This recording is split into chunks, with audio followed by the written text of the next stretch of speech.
Hello and welcome back to my channel. This is Early Career Academic, where I explore how I pursue my personal and professional goals as an academic. Today I'm going to be talking about my project for the month of November 2021, and that is to participate in the academic version of National Novel Writing Month. You may have heard of something called NaNoWriMo. And that was started by folks, creative writers primarily, but writers for public audiences that wanted to get as much writing done as humanly possible in a given month to kind of push their projects forward. Academics kind of jumped on board on this bandwagon with their own version called ACWRIMO, Academic Writing Month. And it's a way for academics, in this particular case, to come together and support each other and encourage each other to get progress going on their writing. Now, this is kind of a Preptober video, even though technically it's November and we're in the midst now of Academic Writing Month, but I didn't get a chance to really explain to you before how I am going to approach this project in the month of October because of everything that happened. And if you've been watching my channel, you know that I was sick for a lot of the month of October. It delayed a lot of the plans that I had made.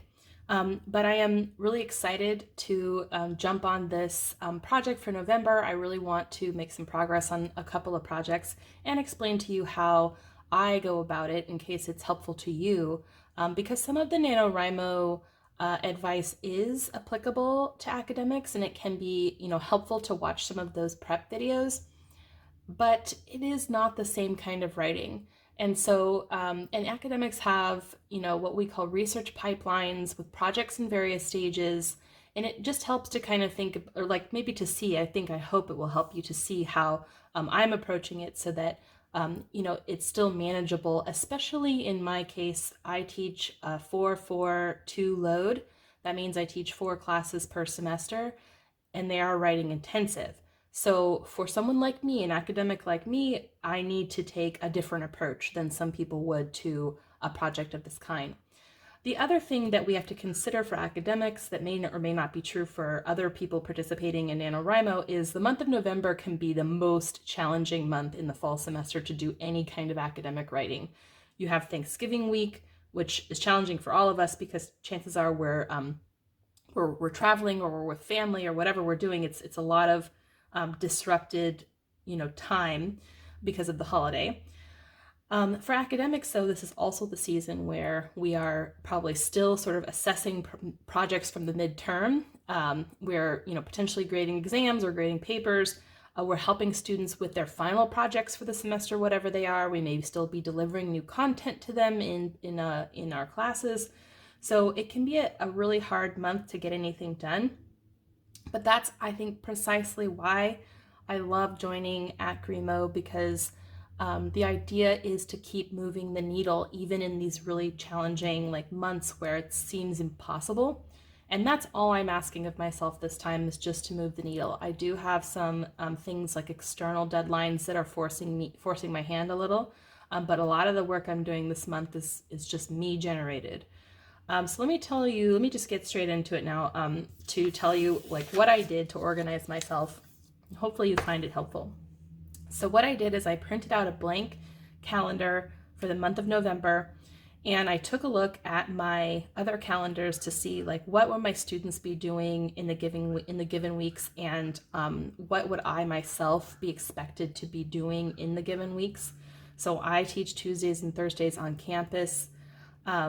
So I did kind of make notes where that was the case. But some of these days, because my students that I'm teaching face-to-face have projects they're working on in groups, some of these days are not actual teaching, they're more office hours. So I made a note wherever that was true. I also put where I would be anticipating assessment or grading. And so that I can remind myself that I'm going to have other work I need to be doing, so I may not be able to write as much on those days or at all, for example. So this gave me kind of a bird's eye view of, how much writing could I possibly get done. Now, I, as you can see, left the weekends blank. First of all, because this first weekend we're actually going out of town. This weekend we have plans with friends, but also just the weekends. I can never be sure if I'm going to be able to have the time or the headspace, the quiet I need to do any of this kind of work. And I learned over so many years that I'm just not a good weekend worker. I feel like if I work on the weekends that I have more resentment toward the various kinds of work I do, and then I'm less likely to do any of it, especially in the week. But if I cram it all in the week, then I'm more likely to get stuff done so that I can enjoy my weekend. So I figured that out about myself a long time ago. That's not to say I won't do anything on the weekends, but for the most part, I'm going to keep some of my passion projects for the weekend, and I'm just going to relax on those weekends and try to, just take care of myself so that I can accomplish everything that I want to in November. Then what I did after marking out the obligations I have for the month, I went in and I decided like how many hours of writing I could maybe get done on the days that I'm going to do academic writing. So you can see most of the time it's 2 hours or 3 hours. And that's based on, years of writing and thinking about my projects, which I'll show you in a second. As you can see, this is a pretty actually conservative amount of hours per day. I mean, it never exceeds 3 hours, for example, and that is purposeful because 3 hours really is the maximum amount of time for a single setting, right? A single sitting that you really can get anything meaningful accomplished. Like you can plug away at it, but really chances are anything after 3 hours, a 3-hour stretch is going to be kind of useless to you. And also, as I said, I'm teaching 4 classes, so I don't have a lot of time I don't have, an 8-hour day that I have nothing else going on that I could do that kind of, that kind of like intense writing. And I wouldn't want to anyway, personally. Again, learning a lot about myself over the years. I feel amazing if I can get 2 hours in a day. It's pretty conservative. And then what I did is I added the total number of hours that I think I could have for writing. So 27 in the month of November, not a bad number, again, for given all the obligations that I have this month.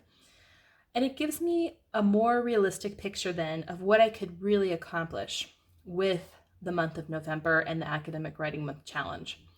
So I take that number, and on the back of this page, what I did is I listed out all the potential projects I could work on in this month and my estimated amount of time it will take to do the action items I've listed. So I have a total of 27 writing hours this month that I could conceivably use. And then I have 4 writing projects that I could move the needle on if I wanted to. And I listed the things I know I need to do for each of these projects underneath each of the projects. And what I determined based on my estimated amount of time it will take is that I could spend the first week doing these 3 smaller projects, and then the last few weeks of the month on this, moving the needle on this project, which has been dormant for too long, I will tell you. But really, I want to get this off my desk and submitted somewhere soon. So I'm not expecting necessarily to end the month having submitted this, but I do want to move the needle on it. And it has been just sitting in my notes for too long, and I'm going to use Acrymo to kind of shove it forward. The good thing is, and I think I set myself up for success here, this project here has been in draft form for a little while. I had feedback from my writing group on it. I just hadn't processed any of it. So what I did the first day of Acrymo, actually it's day 2, I did it on November 2nd, is I processed the feedback. And what that looks like is I went to all the electronic comments that they left, and if it took a minute or less to fix whatever they suggested, I went ahead and I fixed it in that moment. And then if it was going to take a little longer to make a decision or to find some additional research or to expand a section or clarify, what I did is I took a note of it, okay? So I took note of all the suggestions they made and where they appear in the document, and I ended up with a total of 11 suggestions that I'll need to look at. Also, in reviewing that paper with their notes on it, I found some notes to myself that I left that I need to figure out. So that list is probably going to be a few action items more than it appears.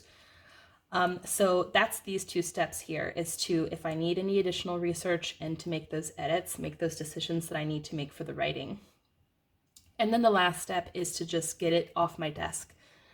If you guys aren't familiar, there's a hashtag, it's Get Your Manuscript Out.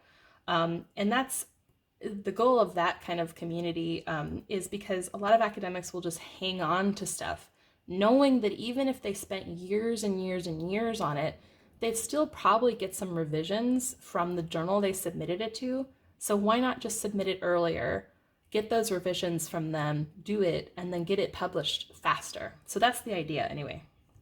And I feel like $1 million for even restarting this project and processing this feedback.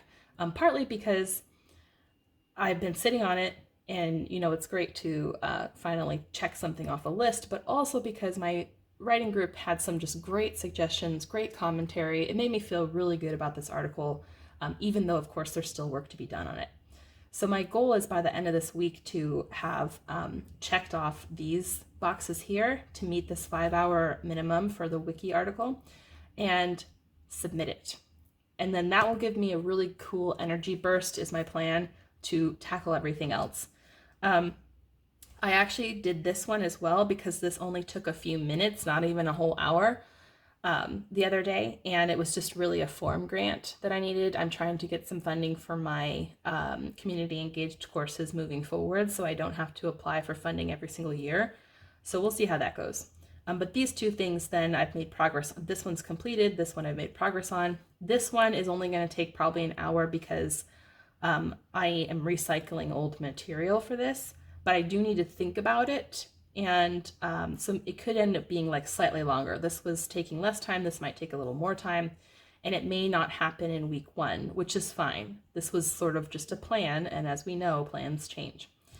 Over here for this article, as I said, I've been sitting on these notes for years now. I will say they are pretty robust notes, but I do need to take a moment to assess the state of it. Then to make sure that I'm outlining the entire paper and adding sections if need be. I need to integrate research, which some of which I have, some of which I'll need to kind of look into. So there might be a couple of days this month where that is exclusively what I'm doing. And lately, one of the processes that I like best for doing this kind of thing, especially if I'm trying to make like snappy progress on an article, is I collect all the papers into a folder on my desktop, and then I read them, and I create a little card with the author and the year, and then just like the things that I would integrate into my paper from their paper. And this is so handy because A, I can organize it by date, which helps. But then B, I can just quickly glance at it and like capture whatever it is important about what they have to say in my paper, and I'm not overwhelmed with like too many quotes or things you would put in an annotated bibliography, which can be helpful in the long run, like for a longer project or for something that you're not sure you're going to do with yet. But for a specific paper that you're trying to get off your desk, I recommend this system. So that it's here, you have this here, you have your paper on your laptop, and you are just like thumbing through and going, okay, where am I going to put this stuff? And this is, different disciplines have different approaches to that, but that's the approach that works best for this kind of writing. And in these cases, these are writing about first-year writing or writing about composition instruction and digital communication. So that's going to happen. And then, of course, there's going to be some writing that needs to happen. I need to then have my writing group give me some feedback on that draft at some point. And again, this is probably not all going to happen in November, but man, if I could get it up to this point by the end of the month, I will feel like $1 million. If I can even make any progress on this, it will be wonderful. And then, of course, I'm going to be going through these steps at this point before I submit the article to a journal. And that might not necessarily happen in this calendar year. It might be something that I tackle in over the winter break or when I resume the spring semester. But just having some progress on this will be just amazing to have. And that's the goal. Okay. So I do kind of follow along here and then sort of see where I'm at to give myself, to prompt myself, which days have I set aside for writing. This week has already changed a little bit. Monday was a total wash. Tuesday I had to stay home because I lost my voice, and I did go ahead and do the academic writing I was going to do Monday on Tuesday. I still have some academic writing I'm going to do this afternoon to meet this goal. Tomorrow will be all about teaching and assessment, so no writing, and then a little bit of academic writing before we take off for our weekend trip is my goal here. I also put some other things, like other projects, just to remind myself, like, again, I only have so much time in a day, only so much time in a week, and then only so much time in November. And this just helps me realize that I do have pockets where I can accomplish some of this writing, and checking off the steps in the project here really helps motivate me.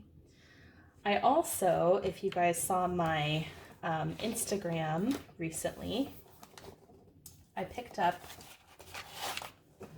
these adorable little laptop stickers from Of Paper and Clouds, and every time that I have one of my academic writing sessions, I pop this little guy on my Passion Planner agenda, and it's just like a fun ritual, so that, you know, it's kind of nerdy, I know, but I'm rewarding myself a little bit for doing that, and also just sort of marking it, and it gives me, again, another visual of like whether I actually did it or not. So you can see it so far, I've only done the one, and that was yesterday. But I will be putting another one for today, and sort of making my way through this sticker. Okay, so that is Academic Writing Month. That is my plan. That is how I'm going to approach it. And then my plan for this channel is to update you every so often. These are probably going to be the videos that I typically post on Mondays. I may or may not have more frequent updates. I'm not going to put any pressure on myself to add videos to my existing schedule, but I'm also going to be flexible with myself. Sometimes it's easier for me to film on Wednesdays than it is on Mondays, depending on a number of things. So I am going to go ahead and post this one today so that you can, if you want, adopt some of this strategy for yourself. It's never too late to join in Acrymo. Again, the goal is to just move the needle, just to sort of take the next step so that you can feel like you are back in the saddle, even if it's been a while. And for some of us, I know the pandemic has completely shifted everything for us. So please let me know in the comments if you're going to participate in Acrymo. If so, like, what projects are you tackling? Do you have other tips and suggestions for how to organize it? What has worked for you in the past, if you've done it in the past? All of those things, please feel free to leave a comment for, of course, the people watching this video, and just for me and for my to benefit me in my process as well. I'm excited to share this journey with you. Thanks for the accountability ahead of time, and if you like this type of content, please give it a thumbs up, subscribe if you haven't already, and I will see you back here for some more planning, academic writing, and a variety of other fun stuff. See you soon. Bye.